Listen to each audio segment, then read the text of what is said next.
Hello, look at all the wonderful fruit on this citrus tree. It's positively brimming with lemons. However, what is not so wonderful are these leaves, which are almost matching the colour of the fruit.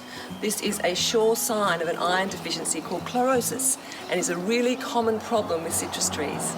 I discovered this problem about a year ago, and at the time I was advised to give the tree a dose of chelated iron, which is this stuff. It is a very simple process of mixing the required amount with water and applying it evenly around the root zone of the tree. Now, with a tree of this size, you need to repeat that process 2 to 3 times at weekly intervals, and then the problem should be treated. I'm going to admit that there are 2 things I failed to do last time, so it's no wonder this tree is still looking so yellow.